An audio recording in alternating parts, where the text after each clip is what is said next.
ओम शांति। 26 दिसंबर 1978 की अव्यक्त मुरली।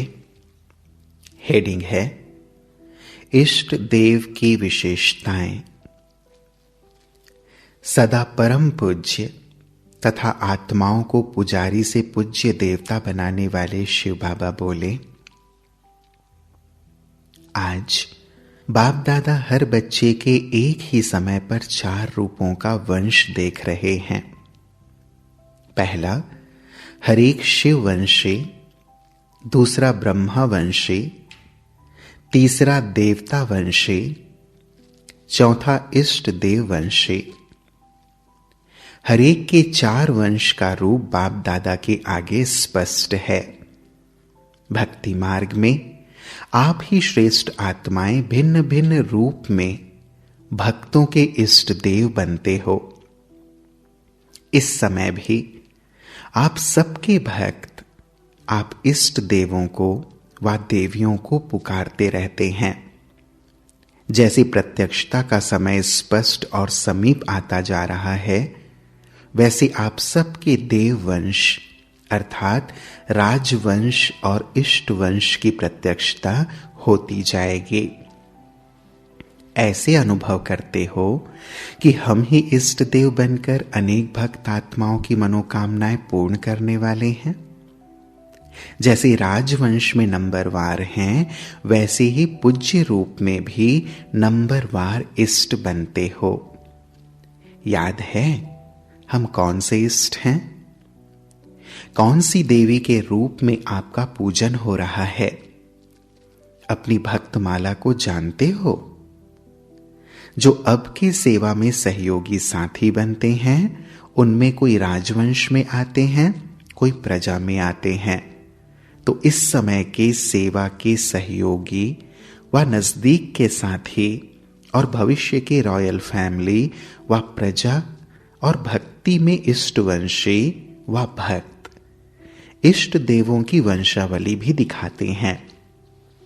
अपने आप से पूछो कि हम राजवंशी सो इष्टवंशी हैं? किस नंबर के इष्ट हो?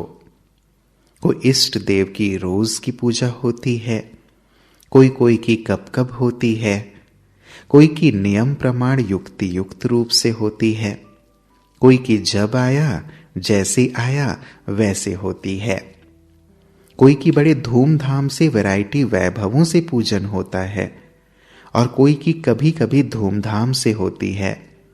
कोई की भक्तमाला बहुत बड़ी होती है, अनगिनत संख्या के भक्त होते हैं, और कोई के बहुत थोड़े से भक्त होते हैं।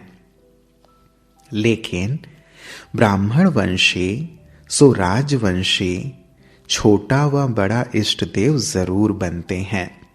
तो आप सभी भक्तों के इष्ट हो। बाप दादा आज सभी को इष्ट देव व इष्ट देवी के रूप में देख रहे हैं कि मेरे बच्चे कितने पूज्य हैं। अपना पूज्य स्वरूप भी सदा सामने रखो। श्रेष्ठ इष्ट देव बनने वाले की विशेष 8 बातें याद रखो। जैसे अष्ट शक्तियां याद है ना, इष्ट बनने की 8 विशेषताएं हैं। उसको तो अच्छी तरह से जानते हो ना। अपने यादगार चित्रों में देखने से भी वह विशेषताएं अनुभव होंगी। पहली विशेषता, इष्ट देव सदा रहम दिल होगा। कौन सा रहम? हर आत्मा को भटकने व भिखारीपन से बचाने का। हर एक के ऊपर रहम करेगा। निष्काम रहम दिल होगा। किस पर रहम और किस पर नहीं, ऐसे नहीं। अर्थात बेहद रूप में रहम दिल होंगे। उनके रहम के संकल्प से अन्य आत्माओं को अपने रूहानी रूप व रूह की मंजिल सेकंड में स्मृति में आ जाएगी। उनके रहम के संकल्प से भिखारी को सर्व खजानों की झलक दिखाई देगी। भटकती हुई आत्माओं को मुक्ति व जीवन मुक्ति का किनारा व मंजिल सामने दिखाई देगी। ऐसा रहम दिल होगा। दूसरी बात, इष्ट देव आत्मा सदैव सर्व के दुख हरता सुख करता का पाठ बजाएगी। दूसरे का दुख अपने दुख के समान समझ सहन नहीं कर सकेगी। दुख को भुलाने की व दुखी को सुखी करने की युक्ति व साधन सदा उसके पास जादू के चाबी के माफिक होगा। तीसरी बात, सदा संकल्प, बोल और कर्म से प्यूरिटी की पर्सनालिटी दिखाई देगी। चौथी बात, सदा स्वभाव में, संस्कार में चलने में सिंपल लेकिन श्रेष्ठ दिखाई देगा। पांचवी बात, जैसे आपके जड़ चित्र सदा श्रृंगारे हुए दिखाए हैं, वैसे सर्व गुणों के श्रृंगार से सदा सजे सजाए नजर आएंगे। कोई एक गुण रूपी श्रृंगार भी कम नहीं होगा। छठी बात, ऐसी इष्ट आत्मा के फीचर्स सदा स्वयं भी कमल समान होंगे और दूसरे को भी कमल समान न्यारा और प्यारा बना देंगे। सातवीं बात, ऐसी इष्ट आत्मा सदा स्थिति में अचल अडोल होगी। जैसे मूर्ति को स्थापित करते हैं वैसी वह चैतन्य मूर्ति सदा एक रस स्थिति में स्थित होगी। आठवीं बात, वह सदा सर्व के प्रति संकल्प और बोल में वरदानी होंगे। ग्लानि व शिकायत करने वाले के ऊपर भी वरदाने, ग्लानि करने वाले के प्रति भी वाह वाह के पुष्पों की वर्षा करने वाले होंगे। इसके रिटर्न में इष्ट देव रूप में पुष्पों की वर्षा ज्यादा होती है। महिमा करने वाले की महिमा करना यह कॉमन बात है, लेकिन ग्लानि करने वाले के गले में भी गुणमाला पहनाना जन्म जन्म के लिए भक्त निश्चित कर देना है। व साथ साथ वर्तमान समय के सदा सहयोगी बनाना निश्चित हो जाते हैं। जैसे आजकल आप विशेष आत्माओं के स्वागत के समय गले में स्थूल माला डालते हैं, तो फिर आप क्या करते हो? डालने वाले के गले में रिटर्न कर देते हो ना। ऐसे ग्लानि करने वाले को भी आप गुणमाला पहनाओ तो वह स्वतः ही आपकी गुणमाला आपको रिटर्न करेंगे। जैसे बाप के हर कदम हर कर्म के गुण गाते हैं, वैसे आप इष्ट देव महान आत्माओं के सदा गुण गाते रहेंगे। अर्थात यह देना अनेक बार का लेना हो जाता है। अब समझा इष्ट देव की विशेषताएं? तो अब सभी अपने आप को चेक करो। इष्ट देव स्वरूप कहां तक तैयार हुए हैं? जब मूर्ति तैयार हो जाती है तब पर्दा खुलता है। तो आप सब तैयार हो व कोई तैयारी कर रहे हैं? आपके भक्त अधूरे साक्षात्कार में राजी नहीं होंगे, इसलिए अपने इष्ट देव रूप को सदा सजा सजाया हुआ रखो। समझा? अब क्या करना है? देहली निवासियों को तैयार होना चाहिए, क्योंकि संपूर्णता संपन्नता का झंडा और राज्य का झंडा दोनों देहली में होना है। तो देहली निवासी फ्लैग सेरेमनी की डेट फिक्स करें। अभी से तीव्र तैयारियां करने लग जाना है। विदेशी तो पहला कार्य करेंगे। विदेशी विदेश से पावरफुल आवाज द्वारा विजय के झंडे की नींव डालेंगे। सब विदेश के भिन्न भिन्न स्थानों से विशेष आत्माओं के सहयोग के आधार से विजय का फाउंडेशन पड़ेगा। जैसे आजकल की दुनिया में भी हर स्थान की मिट्टी एक स्थान पर इकट्ठी करते हैं, तो हर विदेश के स्थान के विशेष व्यक्तियों के आवाज द्वारा भारत में विजय के झंडे का फाउंडेशन मजबूत होगा। तो विदेशी इस कार्य के फाउंडर हैं। झंडा लहराने के पहले फाउंडेशन चाहिए। हर स्थान के निकले हुए विशेष आत्माओं रूपी फूलों का गुलदस्ता बाप दादा और सर्व परिवार के आगे पहले विदेश भेंट करेगा। गुलदस्ता बन रहा है ना। ऐसी विशेष खुशबू अर्थात विशेषता हो जो फॉरेन से भारत तक पहुंचती रहे। ऐसी खुशबूदार रूहानी रूहे गुलाब, सदा गुलाब का गुलदस्ता तैयार हो रहा है। जैसे कोई बहुत अच्छी मन को मोहित करने वाली खुशबू होती है तो न चाहते हुए भी उस तरफ अटेंशन जाता ही है कि यह कहां से खुशबू आ रही है। तो रूहानी रूहे गुलाब फूलों की खुशबू जब भारत तक पहुंचेगी तो सबके अटेंशन को अपनी तरफ आकर्षित करेंगे। सब ढूंढेंगे कि यह खुशबू कहां से आई, इस खुशबू का केंद्र कहां है। अच्छा, ऐसी सदा सजी सजाए मूर्ति राजवंशी सो इष्टवंशी सर्व आत्माओं को सदा श्रेष्ठ संकल्पों द्वारा वरदान देने वाली, सर्व आत्माओं को रहम दिल बन मंजिल दिखाने वाली, ऐसे महादानी वरदानी इष्ट देव श्रेष्ठ आत्माओं को बाप दादा का याद प्यार और नमस्ते। हम बच्चों का भी प्राणेश्वर बाप दादा को याद प्यार और नमस्ते नमस्ते नमस्ते। फिर प्यारे बाप दादा ने दीदी जी से बातचीत की। बाप दादा का एक प्रश्न है, कोई कोई महारथियों के संस्कार ब्रह्मा समान ज्यादा हैं और कोई कोई के विष्णु समान संस्कार हैं। कोई की जन्म पत्री में आदि से अंत तक स्थापना के निमित्त बनने के संस्कार हैं और कोई कोई के पालना के संस्कार हैं। इसका रहस्य क्या है? इस पर रूह रिहान करना।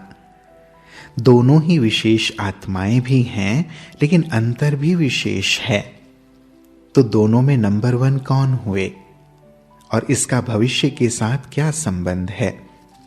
वर्तमान दोनों की विशेष प्राप्तियां क्या हैं और दोनों के पूजन में भी अंतर क्या है?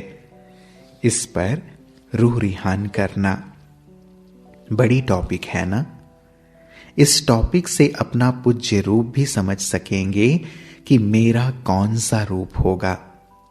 वह भावना आएगी। जैसे अभी आपको कोई आपके नाम से बुलाता है तो झट फील होता है ना कि मुझे बुला रहे हैं। ऐसी स्पष्ट भावना आएगी। अच्छा, आज तो दिल्ली का टर्न है। दिल्ली पर सबको चढ़ाई करनी है। दिल्ली की धरनी को प्रणाम जरूर करना है। दिल्ली का विशेष पार्ट स्थापना में है और बॉम्बे का विशेष पार्ट विनाश में है। कलकत्ते का पार्ट भी आवाज फैलाने में अच्छा सहयोगी रहेगा। अच्छा, अब दिल्ली वाले क्या करेंगे? दिल्ली को दिल कहते हैं, तो दिल की धड़कन कैसी है? बाप दादा की दिल अर्थात स्थापना की दिल। तो स्थापना की दिल का क्या हाल है? तीव्र गति है व धीमी गति है। दिल्ली वाले जब विशेष वर्ग की वैरायटी सर्विस कर गुलदस्ता तैयार करें तब कहेंगे स्थापना की तीव्र गति है। अभी संपर्क का धागा नहीं बांधा है। दिल्ली की तरफ सभी की नजर है। बाप की भी नजर है तो सर्व की भी नजर है, क्योंकि स्थापना की बिंदी भी वहां ही और राज्य की बिंदी भी वहीं। तो सबकी नजर बिंदु तरफ जानी है। दिल्ली की महावीर पांडव सेना तो बहुत है। पांडवों को मिलकर हर मास कोई सबूत देना चाहिए, क्योंकि दिल्ली के सपूत मशहूर हैं। सपूत अर्थात सबूत देने वाले। दिल्ली से सेवा की प्रेरणा मिलनी चाहिए। जैसे सेंट्रल गवर्नमेंट है तो सेंटर द्वारा सर्व स्टेशन को डायरेक्शन मिलते हैं, वैसे सेवा के प्लान्स व सेवा को नवीनता में लाने के लिए पार्लियामेंट होनी चाहिए। यही पांडव भवन पांडव गवर्नमेंट की पार्लियामेंट है। तो पार्लियामेंट में सब तरफ के सर्व मेंबर्स की राय से नए रूल तैयार होते हैं। देहली से हर मास विशेष प्लान्स आउट होने चाहिए, तब समाप्ति समीप आएगी और इसी पार्लियामेंट हाउस में जय जयकार होगी। पांडवों ने अच्छी तरह सुना। शक्तियों के बिना पांडव कुछ कर ही नहीं सकते। शक्तियां पांडवों को आगे रखें और पांडव शक्तियों को आगे रखें, तब विष्णुपुरी स्थापन होगी। विष्णुपुरी की स्थापना में कंबाइंड का पार्ट है, तो स्थापना के कार्य में भी कंबाइंड का कार्य चलने से ही सफलता होती है। दिल्ली में प्लानिंग बुद्धि है, लेकिन अभी गुप्त है। अभी सब अपनी विशेषता रूपी अंगुली दो।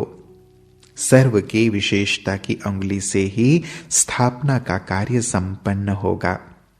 विशेषता को गुप्त नहीं रखो, कार्य में लगाओ, लेकिन निष्काम। तो जैसे स्थापना में नंबर 1 दिल्ली रही, वैसे विशेषताओं के गुलदस्ते में भी नंबर 1 बनना है। दिल्ली में सब महारथियों के सहयोग के हाथ हैं। सर्व महारथियों के सहयोग का पानी दिल्ली की धरनी में पड़ा हुआ है। दिल्ली के फाउंडेशन में कोई महारथी रहा नहीं है, सबने पानी दिया है।